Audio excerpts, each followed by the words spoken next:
পিতা পরমেশ্বর ধন্যবাদ, মহান প্রভু যিশুর নামে যিশুকে জানাই অসংখ্য ধন্যবাদ। আজকে বিষয়টা নিয়ে আমরা বুঝতে পারছি যে যখন খ্রিস্ট বিরোধী আসবে তখন কে তাদের সঙ্গে যুদ্ধ করার জন্য দাঁড়িয়ে থাকবে। তো আমরা দেখব বাইবেল থেকে যে অ্যাকচুয়ালি কে দাঁড়িয়ে থাকবে। প্রকাশিত বাক্য 12:17 পদে বলছে, দেখো, আর সেই স্ত্রীলোকটির প্রতি নাগ ক্রোধান্বিত হইল, আর তাহার বংশের সেই অবশিষ্ট লোকেদের সহিত যাহারা ঈশ্বরের আজ্ঞা পালন ও যিশুর সাক্ষ্য ধারণ করে তাহাদের সহিত যুদ্ধ করিতে গেল। এখানে স্ত্রীলোকটি কে? স্ত্রীলোক বলতে মণ্ডলীকে বলছে, আর বংশের সেই অবশিষ্ট সন্তান ক্লেসিয়াকে বলছে, যেখানে মণ্ডলী একত্রিত হয়ে আরাধনা করে সেই সন্তানদেরকে বলছে, যাদেরকে। তাহলে আজকে সেই যুদ্ধে মণ্ডলী কি করবে? লড়াই করবে। তো কোন বিশ্বাসী মণ্ডলী লড়াই করবে, কোন বিশ্বাসী মণ্ডলী লাস্ট পর্যন্ত ঠিকই থাকবে, আজকে আমরা সেই বিষয়টা নিয়ে আলোচনা করব। আমরা যদি প্রকাশিত বাক্য 13:2 পদে দেখি,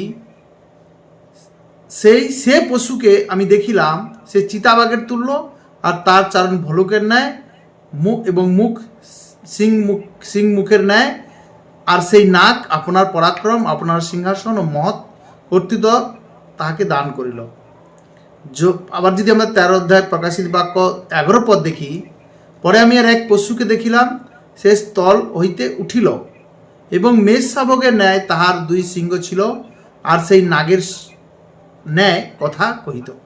তার মানে এখানে এইরকম পশুদের সঙ্গে, পশু বলতে সেই শয়তানকে বোঝাচ্ছে, এখানে পশু বলতে সেই শয়তানকে বোঝাচ্ছে। তাহলে তাদের সঙ্গে যুদ্ধ আজকে মসজিদ যারা খ্রিস্ট বিরোধী আছে তারা কি করছে? আজকে কোথাও চার্চ কি করছে? গন্ডগোল করছে চার্চে, কোথাও বিশ্বাসীদেরকে ভড়কাচ্ছে, কোথাও বিশ্বাসীদেরকে ভয় দেখাচ্ছে। তো এই সমস্ত থেকে কে যিশুকে লাস্ট পর্যন্ত ধরে রাখবে, আমরা সেই বিষয়টা নিয়ে আজকে আলোচনা করছি। তো আমরা বুঝতে পারছি সবাই এই সাবজেক্টটাকে, যে আজকে বিষয়টা নিয়ে আলোচনা করব। কারণ আজকাল বিভিন্ন জায়গায় আমরা দেখছি যে বিভিন্ন জায়গায় মানুষকে ধমকানো হচ্ছে যে যিশুর কাছে যেতে পাবে না, যদি যাও তোমাদেরকে কি করা হবে। তো লাস্ট পর্যন্ত কে স্থির থাকবে? এই কথা শুনে কে বিশ্বাসে স্থির থেকে ঈশ্বরের কাজ পর্যন্ত যাবে? তো বিশ্বাসীদেরকে নতুন জন্ম হয়েছে, আমাদের কি হয়েছে? নতুন জন্ম হয়েছে। তাহলে অ্যাকচুয়ালি আজ আমি নতুন জন্ম পেয়েছি কিনা, সত্যিকারে আমি নতুন জন্ম পেয়েছি কিনা, আজ আমাদেরকে নিজেদেরকে পরীক্ষা করে নিতে হবে। কারণ আদমকে সম্পূর্ণ নতুনভাবে সৃষ্টি করেছিল। যখন আদমকে সৃষ্টি করেছিল না, একবারে সম্পূর্ণ নতুন। পৃথিবীতে কোনোদিন মানুষই ছিল না, কিন্তু আদমকে মাটি দিয়ে তৈরি করে সম্পূর্ণ নতুনভাবে সৃষ্টি করলো। এমনভাবে সৃষ্টি করেছিল যে তার জুড়িও পাওয়া গেল না। আদিপুস্তক 2:20 পদে বলছে, দেখো, আদম যাবতীয় গ্রাম্য পশুর ও খেচর পক্ষীর ও যাবতীয় বন্য পশুর নাম রাখিলেন, কিন্তু মানুষের জন্য তাহার অনুরূপ সহকামিনী পাওয়া গেল না। তাহলে আদমকে কি সম্পূর্ণ নতুন করে তৈরি করেছিল, যেখানে তার মতো আর কাউকে পাওয়া গেল না। তার মানে ঈশ্বর আজ আমাদেরকে কি করেছেন? আত্মাতে জন্ম দিয়েছেন। আজকে আমরা নতুন জন্ম পেয়েছি। আমরা যদি যোহন 3:3 পদে দেখি, যিশু উত্তর করে তাহাকে কহিলেন, সত্য সত্য আমি তোমাদিকে বলিতেছি, নতুন জন্ম না হইলে কেহ ঈশ্বর রাজ্য দেখিতে পায় না। তাহলে আজকে আমাকে নিজেকে চেক করে নিতে হবে কি আমি নতুন জন্ম পেয়েছি কিনা। আজ আমরা কি করি? নতুন জন্ম পাওয়ার পরে জগতের সঙ্গে সমঝোতা করি। আচ্ছা ঠিক আছে, এটা করলে কোনো ক্ষতি হবে না, করে নেই। জগতের কাছে মানুষ কি করে? ভয় পেয়ে যায়। আর সেই জন্য অনেকে 3 বছর, 4 বছর, 5 বছর, 10 বছর যিশুর কাছে যাবার পরে যখন তাড়না আসে, তখন সেই তাড়নাকে সহ্য করতে না পেরে তখন সে কি ভুলে যায় যিশুকে। কিন্তু সে যদি নতুন জন্ম পাওয়া একজন ব্যক্তি, সে কোনো দিন ঈশ্বরকে ভুলবেনি, এমনকি নিজের জীবন পর্যন্ত চলে গেলেও সে ঈশ্বরকে ছাড়বেনি। তার মানে যোহন 3:3 বলছে, যিশু উত্তর করে তাহাকে কহিলেন, সত্য সত্য আমি তোমাদিকে বলিতেছি, সত্য সত্য, যিশু বলছে সত্য সত্য আমি তোমাদিকে বলিতেছি, নতুন জন্ম না হইলে কেহ ঈশ্বর রাজ্য দেখিতে পায় না। নিকদিম তাহাকে কহিলেন, মনুষ্য বৃদ্ধ হইলে কেমন করিয়া তাহার জন্ম হইতে পারে? সে কি দ্বিতীয়বার মাতার গর্ভে প্রবেশ করিয়া জন্মিতে পারে? প্রশ্ন করছে একজন ধর্মগুরু, ইহুদিদের, সে মানুষকে শিক্ষা দেয়। তাকে যখন যিশু বলছে নতুন জন্ম না হলে স্বর্গে যেতে পারবে না, তখন সে যিশুকে প্রশ্ন করছে কিভাবে জন্মগ্রহণ করব নতুন জন্ম, কারণ নতুন জন্মের বিষয় তো সে জানেনি। যিশু উত্তর করিয়া কহিলেন, সত্য সত্য আমি তোমাদিকে বলিতেছি, যদি কেউ জল ও আত্মা হইতে না জন্মে তবে সে ঈশ্বর রাজ্যে প্রবেশ করিতে পারে না। মাংস হইতে যাহা জাত তাহা মাংসই, আর আত্মা হইতে যাহা জাত তাহা আত্মাই। তাহলে আজ আমরা মাংসের কার্য সকল থেকে মুক্ত হয়ে গেছি, আত্মাতে আমি নতুন জন্ম পেয়েছি। এই বিষয়টা যার মনের মধ্যে থাকবে না যে আমি নতুন জন্মেছি, তাহলে তার এই শরীরের জন্য, এই শরীর, এই পৃথিবীর শরীর তো এখানে থেকে যাবে, এই শরীরের জন্য সে খ্রিস্ট বিশ্বাস বিরোধী যারা আছে তাদের কাছে হার মেনে নেবে না। কারণ যোহন 4:24 বলছে, ঈশ্বর আত্মা, যাহারা তাহার ভজনা করে তাহাদিকে আত্মা ও সত্যে ভজনা করিতে হইবে। তার মানে যদি আমি নতুন জন্ম পেয়েছি তো আমাকে আত্মায় ওর সত্যে ঈশ্বরের ভজনা করতে হবে। 5:17 বলছে, ফলত কেহ যদি খ্রিস্টে থাকে, আজ কোথায় আছি আমরা? জগতে নেই, আর আমরা খ্রিস্টে আছি, মানে প্রভু যিশুতে আছি আমরা। তবে নতুন সৃষ্টি হইল, পুরাতন বিষয়গুলি অতীত হয়েছে, দেখো সেগুলি নতুন হইয়া উঠিয়াছে। তাহলে আমরা আগে যে পাপ করতাম, চুরি, হিংসা, ব্যভিচার, ঘৃণা, আজ আমি নতুন সৃষ্টি। তাহলে আমি যদি সেই পাপ করি, সেই রকম থাকি, তাহলে যারা খ্রিস্ট বিরোধী আছে তারা যখন আসবে তখন তাদের সঙ্গে আমি তো পাপ করেই ফেলবো। তাহলে আমি হচ্ছে নতুন সৃষ্টি, সেই জন্য আমাকে পুরাতন বিষয়গুলি কি হয়ে গেছে? অতীত হয়ে গিয়েছে, অতীত, আর সেগুলো আমাদের মধ্যে থাকা দরকার নেই। দেখো সেগুলি নতুন হইয়া উঠিয়াছে। তাহলে আজ আমি প্রভু যিশুতে আত্মাতে জীবিত আছি, আর সেই পুরানো কার্যগুলো অতীত হয়ে গেছে, এখন আমি নতুন হয়ে গেছি। তার মানে আমাকে কিছু বিষয় জানতে হবে যে আমি অ্যাকচুয়ালি নতুন হয়েছি কিনা।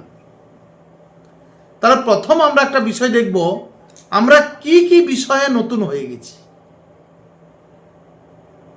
দ্বিতীয় বিষয় দেখব, বিশ্বাসের সিদ্ধতা আমাদের মধ্যে আছে কিনা। তৃতীয় বিষয় দেখব, অনুগ্রহের সিদ্ধতা আমার মধ্যে আছে কিনা। চতুর্থ বিষয় দেখব, পরমেশ্বরের ইচ্ছাকে পূরণ করছি কিনা। পঞ্চম বিষয় দেখব, পবিত্র আত্মার অধীনতা সিদ্ধতায় আছে কিনা। ষষ্ঠ বিষয়, প্রভুর কোন চিহ্ন পর বিশ্বাস করব আমরা। 7 নম্বর, প্রভুতে আনন্দের সুসমাচার বা প্রভুতে আনন্দ আমরা কোন বিষয় নিয়ে করব। তাহলে প্রথমে আমরা দেখব নতুন জন্মের সিদ্ধতা। তাহলে প্রথমে আমরা দেখব কি? নতুন জন্মের সিদ্ধতা মানে আমি নতুন জন্মেছি, তো আমি কি কি থেকে মুক্ত হয়ে গেছি। রিলিজিং ফর বডি মানে আমরা যদি 1 করন্থীয় 15:47 দেখি, প্রথম মনুষ্য মৃত্তিকা হইতে মৃন্ময়, দ্বিতীয় মনুষ্য স্বর্গ হইতে। তাহলে আমি মাটির দেহ থেকে মুক্ত হয়ে গেছি। তাহলে আমি এখন কোথায় আছি? না স্বর্গীয় দেহেতে আছি। মৃন্ময় ব্যক্তিরা সেই মৃন্ময় তুল্য এবং স্বর্গীয় ব্যক্তিরা সেই স্বর্গের তুল্য। তাহলে আমরা এখন কোথায় তুলল? স্বর্গের। আর মাটির নাই। তাহলে আমরা মাটির দেহকে নিয়ে অনেক চিন্তা করি, আমাকে পুড়বে গাড়বে, কি করবে, আমাকে তাড়না করবে, নিন্দা করবে, মারবে, চড় মারবে, কত কিছু করবে। আমরা কি করি? কারণ আমরা বডি থেকে, আমরা শরীর থেকে মুক্ত হয়ে গেছি, releasing for body, form body. তাহলে আমরা শরীর থেকে মুক্ত হয়েছি। তারপরে আমরা যদি দেখি 2 নম্বরে, মানে এটা প্রথমের হচ্ছে যে নতুন জন্মের সিদ্ধতার 6-7 পয়েন্ট নিয়ে আলোচনা করব, কীভাবে আমরা মুক্ত হয়েছি। রিলিজিং ফর সোল, সোল মানে প্রাণ। আমরা যদি 1 করিন্থীয় 15 অধ্যায় 50 পদ দেখি, আমি এই বলি, ভাতৃগণ রক্ত মাংস ঈশ্বর রাজ্যের অধিকারী হইতে পারে না এবং ক্ষয় অক্ষয়তার অধিকারী হয় না।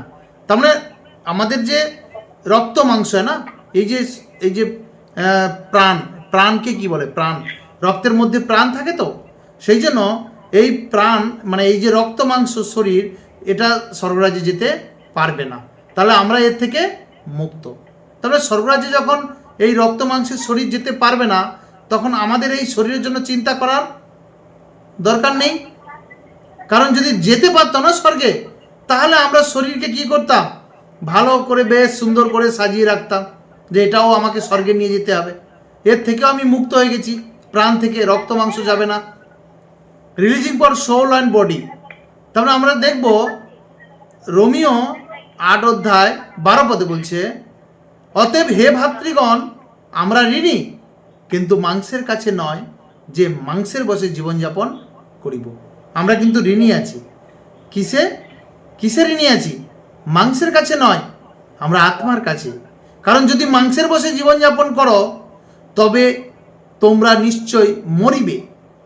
যদি আত্মার দেহের ক্রিয়া সকল মিথ্যাসাৎ করো, তবে জীবিত থাকিবে।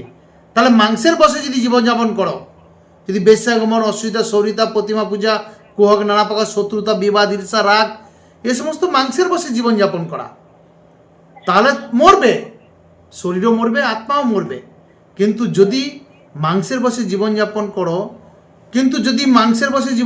করো, তবে তোমরা নিশ্চয়ই মরিবে, কিন্তু আত্মাতে দেহের ক্রিয়া সকল মৃত্যুসাৎ করো, তবে জীবিত থাকিবে। কেননা যত লোক ঈশ্বরের আত্মার দ্বারা চালিত হয়, তাহারা ঈশ্বরের পুত্র। তাহলে আমাদের যে বডি আর সোল কি হয়েছে? মুক্ত হয়ে গেছে। আর এর জন্য আমাদের চিন্তা করতে হবে না। যে ব্যক্তি বডি, শরীর, সোল, প্রাণ এইসব নিয়ে চিন্তা করবে না, সে স্বর্গে যেতে পারবে না। কারণ সে তো মসি বিরোধীর মোকাবিলা করতে পারবে না, সে তো ভয় খেয়ে যাবে। যখন কেউ এসে বলবে এই বন্ধ করো, সে বন্ধ করে দেবে। যখন কেউ এসে বলবে এই এটা করো, সে এটা করে দিবে। কারণ তার ভয়টা কিসে? তার শরীরের প্রতি ভয়, তার প্রাণের প্রতি ভয়। কিন্তু প্রাণ আর শরীর থেকে তো আমরা মুক্ত। তাহলে এ তো স্বর্গরাজ্যে যেতে পারবে না, তাহলে ভয় কেন? তারপরে বলছে রিলিজিং ফর্ম ডেথ, মৃত্যু থেকে আমরা মুক্ত। কারণ আমাদের মৃত্যু হয়ে গেছে, আমাদের শরীর মরে গেছে, আমাদের। আমরা যদি 1 করিন্থীয় 15:55 পদে দেখি, মৃত্যু জয়ে কবলিত হইল, মৃত্যু তোমার জয় কোথায়? মৃত্যু তোমার হুল কোথায়? তাহলে আমরা কি ঘুমোবো? আমাদের শরীর যখন ঘুমিয়ে যাবে, তখন আত্মা তো অলরেডি আমাদের স্বর্গে আছে, তো কি হবে? আত্মা স্বর্গে চলে যাবে। তাহলে আমাদের শরীর তো এখানেই থাকবে। তাহলে শরীরের নিয়ে কেন এত চিন্তা করছি আমরা? আমাদের যে মৃত্যুটা, সেটা তো অলরেডি আমাদের হয়ে গেছে। আমরা যেদিন প্রভু যিশুকে গ্রহণ করেছি, আমরা জীবিত হয়ে গেছি। যারা এখনো গ্রহণ করেনি, তারা মৃত্যুতে আছে। কারণ বলছে প্রভু যিশুতেই জীবন আছে, আর প্রভু যিশুতেই আমরা জীবিত হয়েছি। জগতের মানুষ এখনো মৃত আছে, তারা মাংসের বসে আছে, আর আমরা আত্মার বসে আছি। তাহলে ডেথ কনসেপ্ট আমাদের মধ্যে থেকে চলে গেছে। আর মৃত্যু আর ভয় কেন? মৃত্যুর জন্য ভয় কেন? তারপরে বলছে রিলিজিং ফর সিড অ্যান্ড আদম, মানে আদমের বীজ থেকে আমরা মুক্ত। আমরা 1 পিতর যদি আমরা দেখি, 1 পিতর 1 অধ্যায় 23 পদে, কারণ তোমরা ক্ষয়নীয় বীর্য হইতে নয়, কিন্তু অক্ষয় বীর্য হইতে ঈশ্বরের জীবন্ত চিরস্থায়ী বাক্য দ্বারা পুনর্জাত হয়েছ। তাহলে আমরা প্রথমে কি হয়েছিলাম? ক্ষয়নীয় বীর্য দ্বারা আমাদের জন্ম হয়েছিল বলে আমরা সবাই পাপী ছিলাম, কিন্তু এখন অক্ষয় বীর্য, যেটা ঈশ্বরের বাক্য দ্বারা আমাদের জন্ম হয়েছে, তাই আমরা এখন কি আছি না চিরস্থায়ী জীবন্ত আর চিরস্থায়ী বাক্য দ্বারা হয়েছি। তো আমাদের আর আদমের স্বভাব আমাদের মধ্যে নেই, আদমের বীজ থেকে আমরা মুক্ত। তারপরে আমরা দেখি 6 নম্বরে রিলিজিং ফর সিন অ্যান্ড আদম, মানে আমরা আদমের পাপ থেকে মুক্ত। যখন আমরা আদমের স্বভাবে ছিলাম, যখন প্রভু যিশুকে জানিনি, তখন আমরা আদমের স্বভাবে ছিলাম। তখন আমাদের মধ্যে গালাতীয় 5:19 বলছে, আবার মাংসের কার্য সকল প্রকাশ আছে, সেগুলি হলো বেশ্যাগমন, অসুচিতা, সৌরিতা, প্রতিমা পূজা, কুহক, নানা প্রকার শত্রুতা, বিবাদ, ঈর্ষা, রাগ, প্রতিযোগিতা, বিচ্ছিন্নতা, দলভেদ, মাশ্চর্য, মত্ততা, রঙ্গরস, তৎসদৃশ অন্যান্য দোষ। এই সকলের বিষয়ে আমি তোমাদিকে পূর্বে বলিয়েছিলাম, যাহারা এই প্রকার আচরণ করে তারা ঈশ্বর রাজ্য অধিকারী পাইবে না। এবারে 1 যোহন 3:9 বলছে, যে কেউ ঈশ্বর, মানে আমরা যে বাবা মায়ের থেকে তো জন্মগ্রহণ করেছিলাম, কিন্তু এখন যে আমি জন্মগ্রহণ করেছি বাক্যতে নতুন জন্ম পেয়েছি। তাহলে এটা হচ্ছে ঈশ্বরের বাক্য, মানে এটা হচ্ছে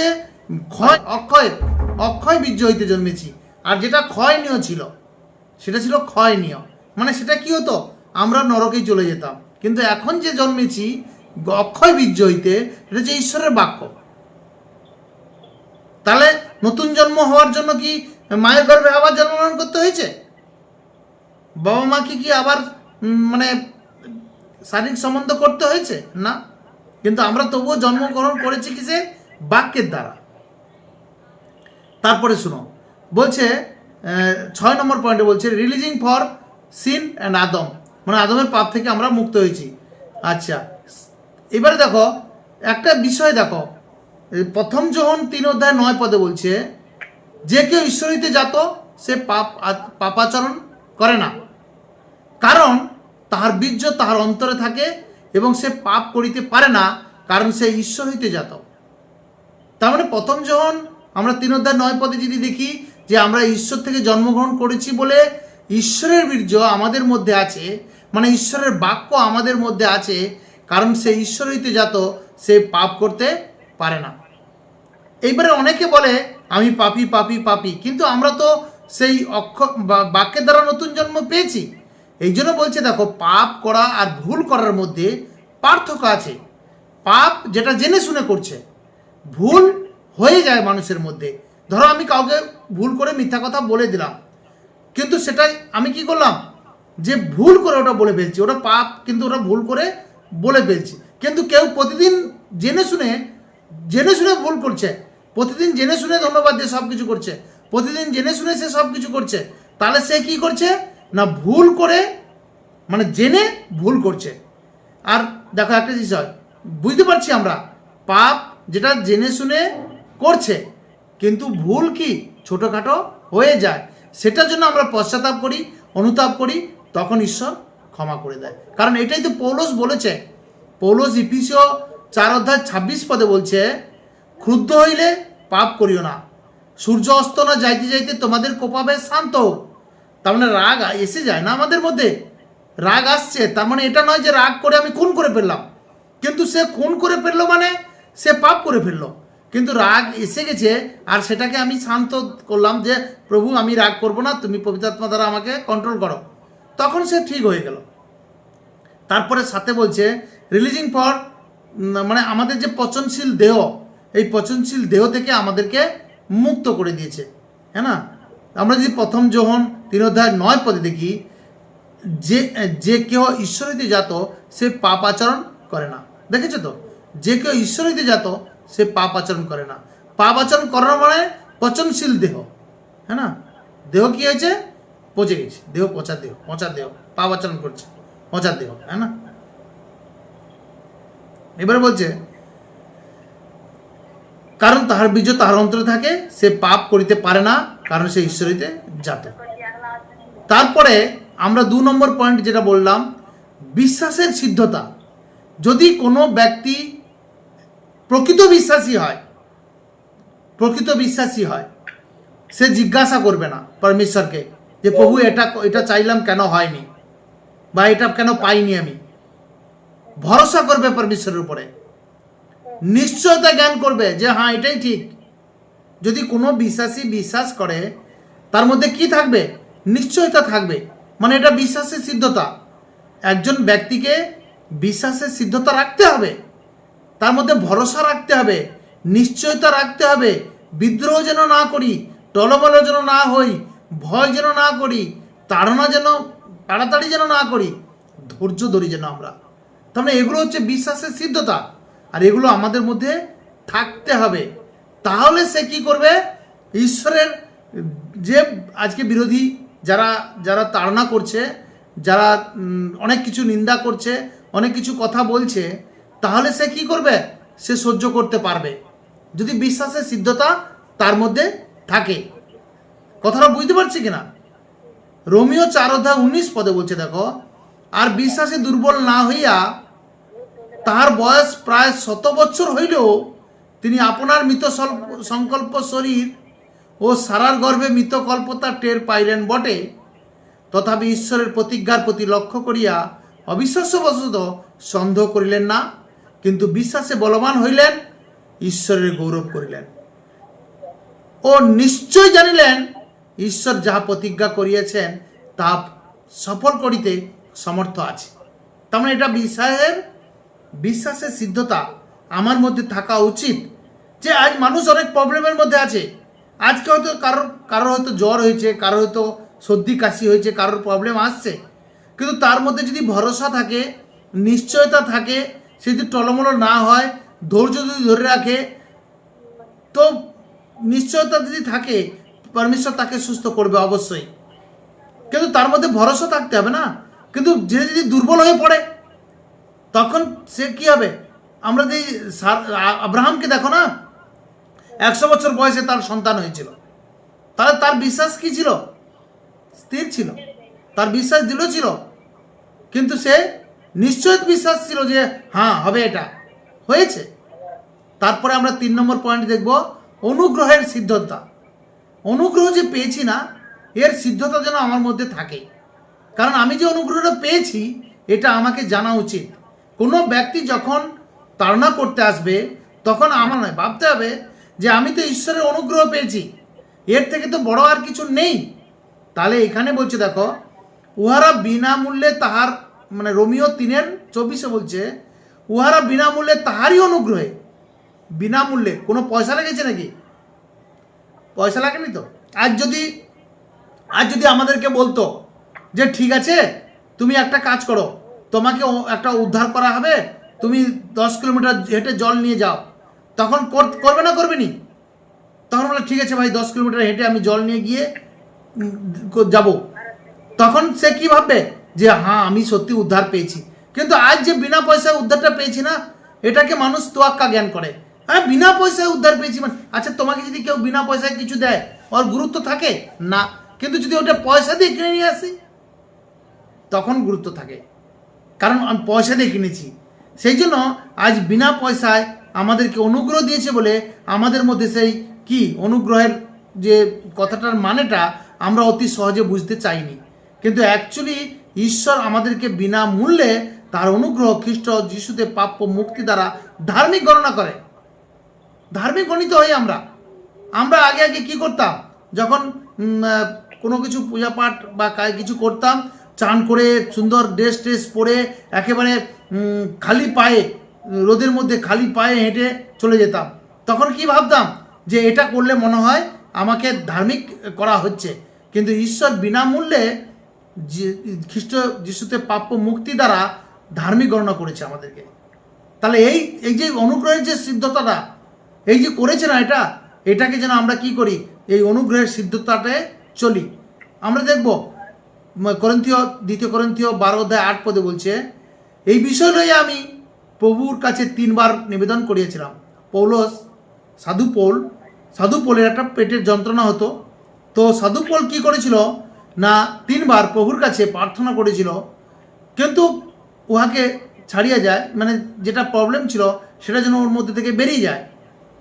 আর তিনি আমাদেরকে বলিয়েছিলেন, আমার অনুগ্রহ তোমার পক্ষে যথেষ্ট। মানে প্রভু যিশু মানে প্রভু উত্তর দিলেন ওনাকে যে আমার অনুগ্রহ তোমার পক্ষে যথেষ্ট, কেন আমার শক্তি দুর্বলতায় সিদ্ধ পায়। আমার শক্তি কোথায় সিদ্ধ পায়? দুর্বলতায়।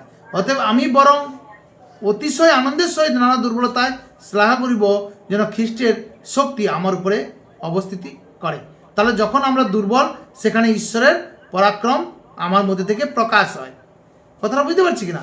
প্রথম পিতর 1:6 বলছে, ইহাতে তোমরা উল্লাস করিতেছ, যদিও অবকাশ মতে এখন অল্পকাল নানাবিধ পরীক্ষায় দুঃখার্থ হইতে। আজ ধরো আমরা অনেক দুঃখ কষ্টের মধ্যে থেকে, অনেক দুঃখ কষ্টের মধ্যে মানুষ আছে, তো অনেক দুঃখ কষ্টের মধ্যে মানুষ আছে, কিন্তু তার মধ্যে থেকে বলছে আজ ইহাতে তোমরা উল্লাস করিতেছ, যদিও অবকাশ মতে এখন অল্পকাল নানাবিধ পরীক্ষায় দুঃখার্থ হইতেছ। 7 হাতে বলছে, যেন যে সুবর্ণ নশ্বর হইলেও অগ্নি দ্বারা পরীক্ষিত হয়, তা অপেক্ষায়ও মহামূল্য তোমাদের বিশ্বাসের পরীক্ষা সিদ্ধতা যীশু খ্রিস্টের প্রকাশকালে প্রশংসা, গৌরব, সমাদরজনক হইয়া প্রত্যক্ষ হয়। তার মানে আজকে আমরা যে দুঃখ পাচ্ছি না, এই দুঃখটাকে দুঃখ না মনে করে একদিন যে স্বর্গে অনন্ত জীবনে যখন আমরা থাকবো, সেই আনন্দটা, সেই যে শান্তিটা, সেটা ভেবে আজকের এই দুঃখটাকে কি করি, আমরা মিটিয়ে দিই, যা আমরা ওই দুঃখটার জন্য চিন্তা করব না। আমরা কারণ অনুগ্রহটাই হচ্ছে, অনুগ্রহের সিদ্ধতা এটাই যে প্রভু অনুগ্রহ করেছে অনন্ত রাজ্যে, অনন্ত জীবনে নিয়ে যাওয়ার জন্য। তাহলে আজকে কিছু সময়ের জন্য হয়তো দুঃখ আসতে পারে, কিন্তু এটার জন্য আমি ভেঙে পড়বো কেন, বা এটার জন্য আমি প্রভু যিশুকে ছেড়ে দেবো কেন? তার মানে আজকের দুঃখটা একদিন এটা কি হবে, ঈশ্বরের কাছে, ঈশ্বর যীশু খ্রিস্টের প্রকাশকালে প্রশংসা, গৌরব, সমাদরজনক হয়ে প্রত্যক্ষ হয়। তার মানে আমরা বুঝতে পারছি, তাহলে অনুগ্রহের সিদ্ধতাটা আমাদের মধ্যে যদি থাকে, যেমন পৌলুসের মধ্যে ছিল, তার যন্ত্রণা হতো, কিন্তু সে 3বার প্রার্থনা করলো ঈশ্বরের কাছে, কিন্তু ঈশ্বর তাকে বলল আমার অনুগ্রহ তোমার কাছে যথেষ্ট। তাহলে আজ আমরা যেন ভেঙে না পড়ি, ঈশ্বর আমাকে অনুগ্রহ করেছে। তারপরে 4 বলছে পরমেশ্বরের ইচ্ছা যেন পূরণ করি। পরমেশ্বরের ইচ্ছা কি? মতি 6:33, কিন্তু তোমরা প্রথমে তার রাজ্য, তার ধার্মিকতার বিষয়ে চেষ্টা করো, তাহলে এই সকল দ্রব্য ও তোমাদিকে দেওয়া যাইবে। আমরা কি করছি জানো তো? আমরা অনেকে বিশ্বাসী কি করি জানো তো? যে তার রাজ্য, ধার্মিকতা খোঁজ করি, চল মণ্ডলীতে যাই, চল এখানে যাই, সেখানে যাই, আমাকে জিনিস দেবে, মানে পাওয়ার জন্য সে যাচ্ছে। কিন্তু ঈশ্বর বলছে যে প্রথমে তার রাজ্য, ধার্মিকতার খোঁজ করো, তারপরে দেওয়া যাবে। কিন্তু আমরা কি করছি? রাজ্য ধার্মিকতা কেন খুঁজছি? কিছু পাবো বলে। কিন্তু এটার জন্য কেউ যেন আমরা রাজ্য ধার্মিকতা খোঁজ না করি, তাহলে পরমেশ্বরের ইচ্ছাকে আমরা পূরণ করছি না। আমরা আমাদের ইচ্ছা পূরণ করার জন্য মণ্ডলীতে যাচ্ছি, যে পরমেশ্বরের রাজ্যকে খোঁজ করছি কিছু পাবো বলে। এটা ভুল। কিন্তু আমরা যেন পরমেশ্বরের রাজ্যকে মন থেকে খোঁজ করি, তাহলে পরমেশ্বরের ইচ্ছাকে মন থেকেই পূরণ করি। কিন্তু আজ মানুষ তো কি করে, যে প্রথমে তার রাজ্য ধার্মিকতাকে খোঁজ করতে বলছে, তো চলো মণ্ডলীতে যাই, আমি কিছু পেয়ে যাব। ওইরকম ভাবনা করে গেলে কিছু পাবে না। কিন্তু যখন পরমেশ্বরের রাজ্য ধার্মিকতা মন থেকে খুঁজবে না, পরমেশ্বর তোমার সংসার, তোমার পরিবার, তোমার স্বামী সন্তান, তোমার সব কিছুকে সুন্দর রাখবে। কিন্তু যদি শুধু ভাবি যে আমার পরিবারকে সবাইকে সুন্দর রাখো, আমি তোমার মণ্ডলীতে যাব, বদলা হয়ে গেল ভাই। ওটা জগতের মানুষ করে, যে আমি বাতাসা লুট দেবো, আমাকে সুন্দর করে দাও। এরকম যেন আমরা না করি। আমাদেরকে পরমেশ্বরের রাজ্য, ধার্মিকতাকে খোঁজ করতে বলছে মন থেকে। ইফিসীয় 4:1 বলছে, দেখো, অতএব আমাদের ভয় থাকা উচিত, পাছে তাহার বিশ্রামে প্রবেশ করিবার প্রতিজ্ঞা থাকিয়া গেলেও এমন বোধ হয় যে তোমাদের কেহ তাহা বঞ্চিত হইয়াছে। তার মানে আমাদের ভয় কোথায়? যে স্বর্গে যেতে যদি না পারি, মুশকিল হয়ে যাবে। তাহলে আজ আমরা কি দ্রব্যের জন্য চাচ্ছি? টাকা পয়সা, ধন দৌলত, গাড়ি বাড়ির জন্য, না পরমেশ্বরের রাজ্য ধার্মিকতাকে খোঁজ করার জন্য মন থেকে যাচ্ছি? যদি আমরা এরকম করতে যাই, তাহলে যদি আমরা ঈশ্বর রাজ্য থেকে বঞ্চিত হয়ে যাই, তাহলে আমরা সেই বিশ্রামে প্রবেশ করতে যদি না পারি, তখন মুশকিল হয়ে যাবে। এই জন্য বলছে, অতএব আমাদের ভয় থাকা উচিত। কিসের ভয়? না এই সমস্ত দ্রব্য দিবে বলেছে, কিন্তু এই সমস্ত দ্রব্যের জন্য যেন না যাই। কথাটা বুঝতে পারছি কিনা? অনেক মানুষ আজ কেন যিশুকে ভুলে যাচ্ছে, যে যিশু তো আমাকে বলছে রাজ্য ধার্মিকতা খোঁজ করলে আমাকে কিছু দেবে। তো সে কি করলো, প্রতিটা মণ্ডলীতে মোটরসাইকেল নিয়ে ঘু ঘা করে চলে গেল, এখানে চলে গেলো ওখানে চলে গেল, তারপরে দেখলো যে কিছুই পায়নি, তা তো তেল পুড়ে আবার খরচাও হয়ে যাচ্ছে। তখন সে কি ভাবলো, তো পাবার আশায় আসছিলাম কোথায় পাইনি। কিন্তু সে তো কি পাওয়ার আশায় গিয়েছিল, সে রাজ্য ধার্মিকতা খোঁজ করতে যায়নি। সেই জন্য বলছে মন থেকে প্রভুর রাজ্য ধার্মিকতাকে খোঁজ করো, প্রভু তোমাকে যা কিছু সাহায্য করবে। কিন্তু আমরা সেই এমনভাবে চাইবো রাজ্য ধার্মিকতাকে যে নিজেদের এই পৃথিবীর ঘর বাড়ি টাকা পয়সা ধন দৌলতের জন্য, তখন কি হবে, সেই যে ঈশ্বরের যে বিশ্রাম যেটা হচ্ছে অনন্ত জীবন, সেখানে যদি থেকে বঞ্চিত হয়ে যায় না যায়। তারপরে বলছে দেখো, পবিত্র আত্মার অধীনতার সিদ্ধতা। তার মানে আত্মার ফল আমাদের মধ্যে থাকা উচিত। একজন ব্যক্তি যখন যিশুকে গ্রহণ করার পরে তার মধ্যে আত্মার ফল নেই, না তো প্রেম শান্তি আনন্দ ধৈর্য মাধুর্য এ সমস্ত কিছু নেই। ব্যাস কি থাকে জানো তো, ও খারাপ আমি ভালো, ব্যাস নিজের প্রশংসা, ও কিছু জানেনি আমি সব জানি, আমি এত ডিগ্রি, আমার এত আমার এত কোয়ালিফিকেশন, আমার এত লোক, আমার এত সব কিছু। কিন্তু তার মধ্যে আত্মার ফল নেই। আমরা গালাতীয় 5:22 দেখব, কিন্তু আত্মার ফল প্রেম আনন্দ শান্তি দীর্ঘ সহিষ্ণুতা মাধুর্য মঙ্গল ভাব বিশ্বস্ততা মৃদুতা ইন্দ্রিয় দমন, এই প্রকার গুণের বিরুদ্ধে ব্যবস্থা নেই। তার মানে আমরা বুঝতে পারছি যে আমাদের আত্মার যে অধীনতা, সেটা যেন আমরা সিদ্ধ হই। তার মানে আমাদের মধ্যে প্রেম থাকতে হবে, এটা ঈশ্বরের প্রেম। কিন্তু আমি কোনো কিছু পাওয়ার জন্য প্রেম করছি ওটা না, আমাদের প্রেম থাকা উচিত যে আমি নিঃস্বার্থ প্রেম করব। কথাটা বুঝতে পারছি কিনা? তারপরে বলছে দেখো 6 নম্বরে বলছে প্রভুর কোন কোন চিহ্ন উপর বিশ্বাস করব আমরা। প্রভুর কোন চিহ্নের উপর বিশ্বাস করব। আমরা একটা পদ পড়ি, মথি 12:39 বলছে, তিনি উত্তর করিয়া তাহাদিকে কহিলেন, এই কালে দুষ্টু ও ব্যভিচারী লোকে চিহ্নের অন্বেষণ করে, কিন্তু জোনাভাবাদী চিহ্ন ছাড়া আর কোনো চিহ্ন উহাদিকে দেওয়া যাইবে না। তাহলে এখানে বলছে প্রভু যিশু কোনো চিহ্ন দেবে না। কিন্তু আজ আমরা কি বলছি, প্রভু আমার এই ছেলেটা এরকম আছে, একে তুমি সুস্থ করে দাও, আমি তোমার কাছে যাব। তো প্রভু কি এইরকম, যারা এরকম করে তাদের জন্য কি প্রভু করবে কিছু? কারণ তারা কি দেখতে চাইছে, চিহ্ন দেখতে চাইছে। বলছে দেখো, যিশু উত্তর করে তাহাদিকে কহিলেন, এই কালে দুষ্টু ও ব্যভিচারী লোকে চিহ্নের অন্বেষণ করে। দুষ্টু ব্যভিচারী কারা? যারা প্রভু যিশুকে জেনেও পাপ করছে, আর যারা প্রভু যিশুকে জানেনি তারা হচ্ছে দুষ্টু আর ব্যভিচারী। তারা হচ্ছে কি চায়, চিহ্নের অন্বেষণ করে। আমার স্বামীকে সুস্থ করে দাও, আমি যাব। আমার স্বামীর মদ খাওয়া ছাড়িয়ে দাও, আমি যাব। আমার স্বামী যেন আমাকে না বকে, তারপরে আমি যাব যিশুর কাছে। তার মানে এরা কি দেখতে চায়, চিহ্ন দেখতে চায়। কিন্তু তা 40 বলছে দেখো, কারণ জোনা যেমন 3 দিবারাত্র বৃহৎ মৎস্যের উপরে উদয় ছিলেন, তেমনি মনুষ্যপুত্র 3 দিবারাত্র পৃথিবীর গর্ভে থাকিবেন। তাহলে আজ মণ্ডলী কি হচ্ছে, মণ্ডলীতে কি হচ্ছে, কোন চিহ্ন খোঁজ করছে মণ্ডলী? আজকে মণ্ডলীতে সাক্ষী, ও এ দাদা ভাই এরকম ছিল হয়ে গেছে, ও দাদা ভাই এরকম ছিল হয়ে গেছে।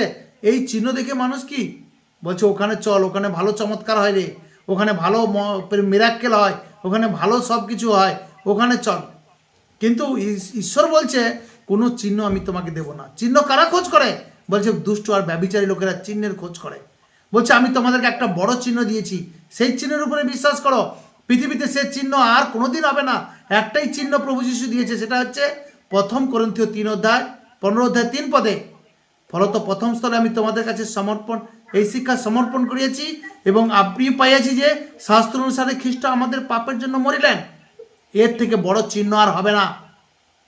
জোনার চিহ্ন দিয়েছিল, আর তারপরে চিহ্ন কি হবে? প্রভু যিশু মরেছে, প্রভু যিশু কবরে গেছে, প্রভু যিশু জীবন পেয়েছে। এটা হচ্ছে সবচেয়ে বড় চিহ্ন। মানুষ কোন চিহ্ন খুঁজছে আজকে? ওখানে গেলে সব ভালো করে দেয়, ওখানে মিরাক্কেল, ওখানে গেলে টাকা পয়সা পাবে, ওখানে গেলে গাড়ি বাড়ি পাবে, ওখানে গেলে ভিসা পাবে, ওখানে গেলে সব কিছু পাবে। আজ মানুষ কোন চিহ্নের কথা খুঁজছে? কে আজকে যখন যিশু বিরোধী আসবে, কে ছেড়ে দিবে? যারা এই পৃথিবীর চিহ্ন খোঁজ করছে, তারা ছেড়ে দিবে তাড়াতাড়ি যিশুকে। বলছে কিছু তো পাইনি, তারপরে মারও খাচ্ছি, ছেড়ে দেবে তারা।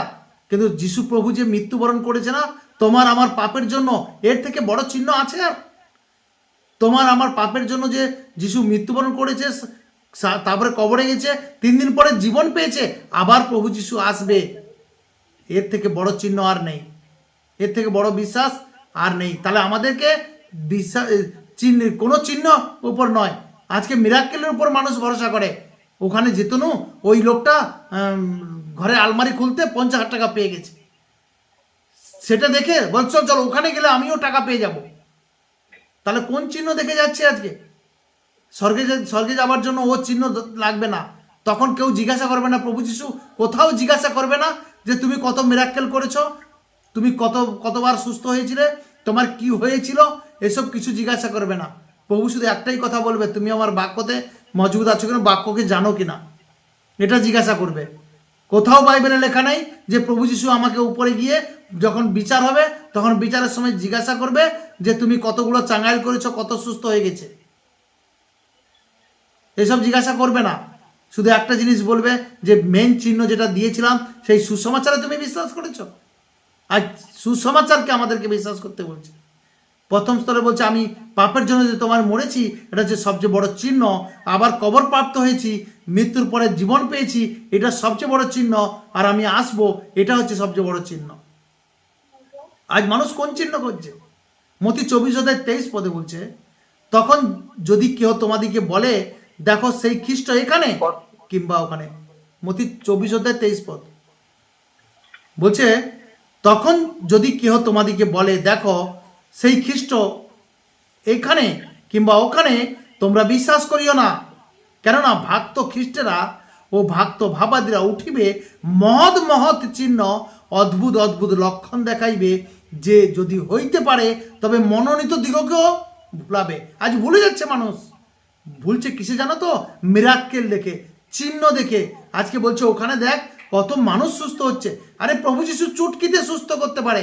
তার রাজ্য, তার ধার্মিকতাকে খোঁজ করো, তার অনুগ্রহকে বিশ্বাস করো, তার যে বড় চিহ্ন, সে প্রভু যিশু মৃত্যুর পরে জীবন পেয়েছে, তাকে আমার পাপের জন্য মরতে হয়েছে, এই চিহ্নকে দেখো।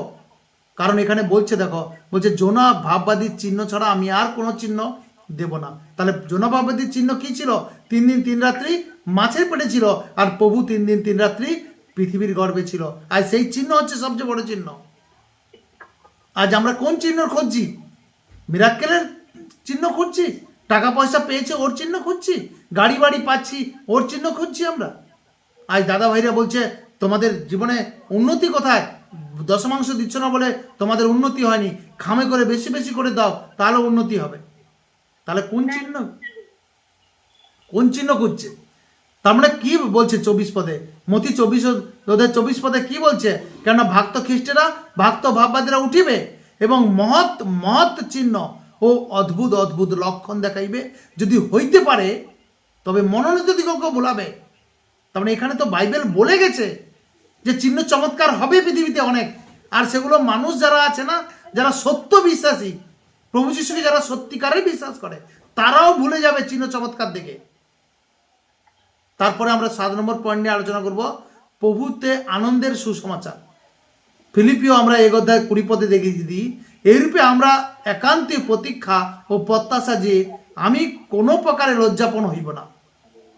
বলছে প্রভুতে আমাদের সর্বদা আনন্দ আছে, চাই আমাকে তাড়না আসুক, চাই ক্লেশ আসুক, চাই দুঃখ আসুক, চাই যন্ত্রণা আসুক, চাই কেউ আমাকে মারুক পিটুক, যাই কিছু করুক, আমি কোনো মতে লজ্জাপন হব না। কারণ সম্পূর্ণ সাহস সহকারে যেমন সর্বদা তেমনি এখনো খ্রিস্ট জীবন দ্বারা হোক কি মৃত্যু দ্বারা হোক আমার দেহে মহামানিত হইবেন। কেননা আমার পক্ষে জীবন খ্রিস্ট, মরণ লাভ। তাহলে আমরা আজকে কোন আনন্দেতে মেতে আছি? মণ্ডলীতে গিয়ে নাচ গান করলে আনন্দ হয় না। মণ্ডলীতে গিয়ে নাচ গান করলে ও বা 3 বার ফাংশন করে দিলে, সবাই সেজে গুজে গিয়ে ওখানে সবাই নেচে উঠলে আনন্দ হয় না, ওটা আনন্দ নয়। কারণ আমাদের আনন্দ সবচেয়ে কি জানো?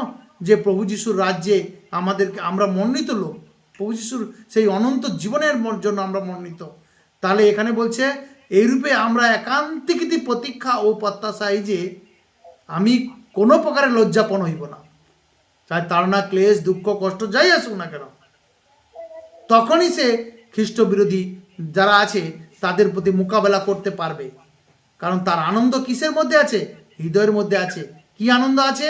না প্রভুর অনুগ্রহ, প্রভুর চিহ্ন, তার মধ্যে তার দাহ চিহ্ন, ক্ষত চিহ্ন আমরা নিয়ে ঘুরছি। ক্ষত চিহ্ন, দাহ চিহ্নটা কি? না প্রভু মৃত্যুবরণ করেছে আমার পাপের জন্য, তিন দিন কবরে ছিল, তারপরে তিনি উঠেছেন। সেটা হচ্ছে সবচেয়ে বড় চিহ্ন। এই চিহ্ন ছাড়া আর কোনো চিহ্ন নেই।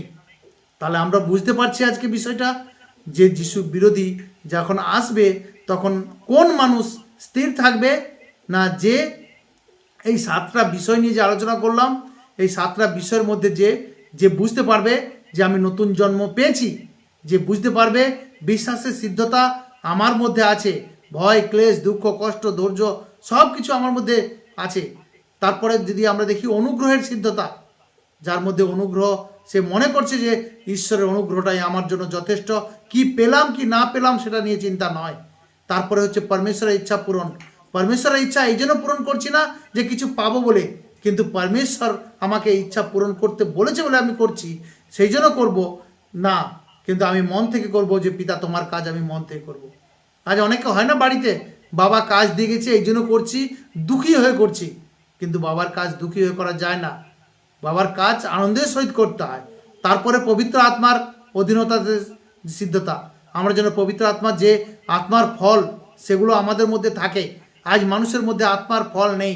একজন বিশ্বাসীর মধ্যে প্রেম নেই, আনন্দ নেই, শান্তি নেই, ধৈর্য নেই, মাধুর্য নেই, মঙ্গল ভাব নেই, কথার মধ্যে কর্কশ, এ দাদা ভাইকে বদনাম করা, ও দাদা ভাইকে বদনাম করা, ওকে বলা ও ভালো নয়, তাকে বলা সে ভালো নয়। কারোর সামনে কেন বলবো? গিয়ে যেখানে যে ভালো নয় তাকে গিয়ে বলি না? ঈশ্বর তো সবাইকে সুসমাচার প্রচার করার দায়িত্ব দিয়েছে। যদি আমি ভালো নেই তো আমার সামনে এসে বলুক যে ও তুমি এটা ভুল করছো, কিন্তু অন্য দিদি ভাইদেরকে বোঝাবো কেন? অন্য দিদি ভাইকে বলতে যাবো কেন ও ভালো নয়? তারপরে বলছে প্রভুর কোন চিহ্ন পর, কোন চিহ্ন পর আমরা প্রভুর বিশ্বাস করব। তারপরে প্রভুতে আমাদের আনন্দের সুসমাচার, যেন আমরা সবসময় আনন্দে থাকি। আমরা বুঝতে পারছি আজকে বিষয়টা, এইরকম গুণ যাদের মধ্যে আছে সে খ্রিস্ট বিরোধী যারা আছে তাদের সঙ্গে মোকাবেলা করতে পারবে। কারণ যুদ্ধ হবে বলেছে। আমরা যদি যোহন প্রকাশিত বাক্য 12:17 পদে দেখি, আর সেই স্ত্রীলোকটি প্রতি নাগ প্রধানিত হইল ও তার বংশের সে অবশিষ্ট লোকেদের সহিত যাহারা ঈশ্বরের আজ্ঞা পালন করে যীশু খ্রিস্টের সাক্ষ্য ধারণ করে তাদের সহিত যুদ্ধ করিতে গেল। তার মানে বুঝতে পারছো? তাহলে যুদ্ধ করতে গেল কে? না যে প্রকৃত রূপে চলছে না, তার প্রতি তাড়না আসবে, তার প্রতি নিন্দা আসবে, কিন্তু তোমাকে কি করতে হবে? প্রভুর অনুগ্রহের প্রতি বিশ্বাস করতে হবে। প্রভুর ইচ্ছাকে পূরণ করার জন্য নতুন জন্ম পেয়েছি, বিশ্বাসের সিদ্ধতা, তারপরে পবিত্র আত্মার অধীনতাতে থাকতে হবে, প্রেম শান্তি আনন্দ থাকতে হবে, ঝগড়া করলে হবে না কারোর সঙ্গে। প্রভুর যেই বড় চিহ্ন, সেই চমৎকার যেটা প্রভু করেছেন সেটাতে, আর প্রভুতে আমরা আনন্দের সুসমাচারের সঙ্গে থাকব। বুঝতে পারছি? পিতা পরমেশ্বর ধন্যবাদ মহান প্রভু যিশুর নামে, আর যিশুকে জানাই অসংখ্য অসংখ্য ধন্যবাদ।